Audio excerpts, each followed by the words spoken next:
our strategy is we used content as a hook. That is our hook. We use originally sourced by us content. We use user-generated content, which could be from our bloggers, or from content we even promote, and this is kind of not traditional, we promote what some people might think as competitors or other agencies or other individuals' articles. So Special Olympics, we actually have a good relationship with Special Olympics, but we point to their information. Why? Because we are trying to become a destination site for families of children with special needs. So we want them to come to us, and then if they go out, that's fine. We're going to be their content aggregator of information. So that's part of our strategy, and actually some best practices in what we've seen in some of your Facebook or Twitter strategies is making sure to include and stay abreast of what some of those stories are happening. And if somebody has a great story that isn't directly connecting back to your site, post it, because then you're going to get a little something back too when the time comes for you. Or you can go to them and say, hey, we posted your article, would you mind posting this? And it could be developed a two-way street. Funny story about social media. So Glee, I won't ask how many of you are Glee fans because I know some people may not want to admit to it, but 2 years ago we had Lauren Potter, who is Becky Jackson on Glee.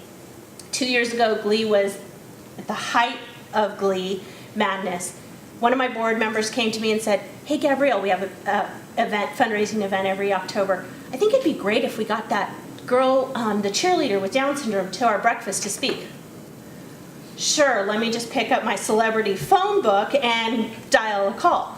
I went onto Facebook, no joke, researched who her mom was, found her mom's profile on Facebook, sent her an inbox message and said, this is who I am, this is the charity I represent, this is the event we have. We have now created a fast, long friendship. She came to our event. She was the spokesperson for our bully report. We released 2 reports. This is when we realized content is king, as they say. Our following went through the roof after the release of these 2 reports. These 2 reports came out to be, I'd love to say that I knew what the next big content piece of information was. How did we find out what would resonate? We asked. We put a survey on our Facebook page and said, what keeps you up at night? As parents of kids with special needs, what keeps you up at night? As simple as that. We gave them a couple of options and we left an open-ended answer. Safety at school, number 1.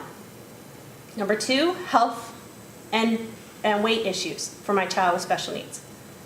We kind of scratched our head and said, surely somebody's talked about bullying and obesity of kids with special needs, because everyone's talking about bullying and obesity on a national level. We did research. We thought we'd put an article up. That article quickly turned into a 60-page report because no one had covered it, and no one at the national level was talking about it.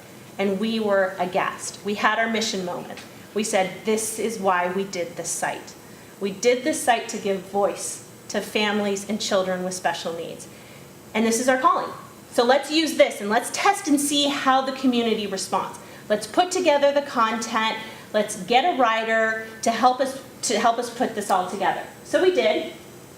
We created different kinds of content. We published photos, videos, content articles, pushed it out. Next thing you know, we're getting on CNN, Huffington Post. We're doing all of this earned media, which is how we rely on in nonprofits to get our traffic and information.